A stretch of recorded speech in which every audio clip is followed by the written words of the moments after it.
Finally, we've had a breakthrough at Manchester United in that pursuit of Manuel Ugarte. Michael, tell us more. Yes, it's the midfielder they've been looking for, the main midfield choice they've wanted, and it looks like they have got him. Deal agreed, as you can see there, 50.7 million. He was expected to fly to the UK today and have a medical to sign off on the personal terms.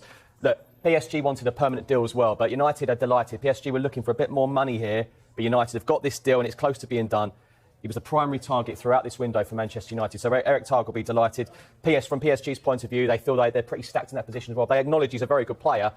It's one of those. Both clubs seem to be happy with this deal now being done. Close to being done. Close to being done. James, it seems like Manchester United are backing Ten Hag. They've spent millions upon millions in this window. You're completely right, Mike, and we were unsure following the FA Cup final, despite the fact Man United won it, whether or not Ten Hag would get the job long term. Well, they backed him, and they're spending more than £200 million now in this transfer window, just behind Chelsea. The £205.9 million, that includes Manuel Ugarte, because this would be the fifth major summer signing. Matthias de Ligt's coming, Lenny Yoro, two centre-backs. Joshua Zirkzee, we've seen him score his first goal for Manchester United already, and Nusa Mazraoui has now started United's last two games at right-back. So it's been a big reshaping of Erik ten Hag's side.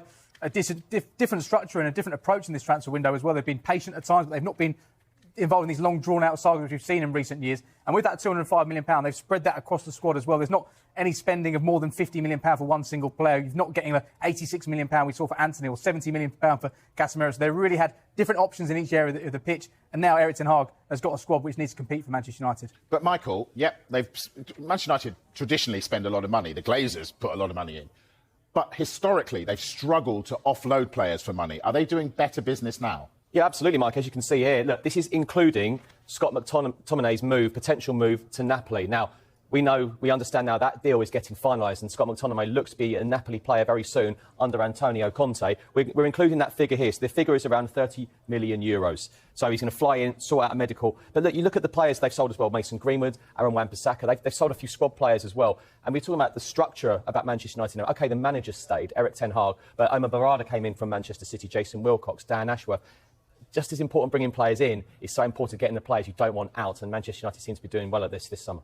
I'm being told you've got breaking news on this Sancho Sterling business. This is absolutely fascinating, Mike. Chelsea and Manchester United involved in discussions around two separate deals. One to bring Raheem Sterling to Manchester United, the other one to bring Jadon Sancho to Chelsea. The possibility of this is now being seriously considered by both clubs. Chelsea proposed to United it was always going to involve a player going the other way. It's thought Ben Chilwell and Raheem Sterling were the players being offered, players who aren't part of Enzo Maresca's first-team squad. United have had issues, haven't they, at left-back. Nusa Mazraoui, he can play right-back, he can play left-back, but still at this moment in time, Luke Shaw's out until after the international break. Tiro Malacia, we've not seen him in a United shirt for more than a year. Diego Dallo now playing as a left-back. Now, if Sancho was to go, United, under no real pressure to replace him, well-stocked in the forward area. So any deal for Sterling, as we know, for any deal for Sterling for any club in this transfer window, it would have to make sense financially. And by that, we're talking about his wages. He's still got 3 years left in his Chelsea contract. Where does Raheem Sterling want to play his football? Juventus, they're still in dialogue with United around the signing of Sancho. They want a straight loan. And as we said yesterday, United really pushing for a permanent deal. If Jadon Sancho's to leave in this window, they'd like it to be a loan with an obligation or a permanent deal. But with Sancho having 2 years left in his contract, with the option of a further year, a straight loan can't be ruled out. This is unbelievable. Isn't it? I'm sorry, but how can a player who's worn a Manchester City shirt and a Liverpool shirt then put on a Manchester United shirt? Incredible. We'll talk about window.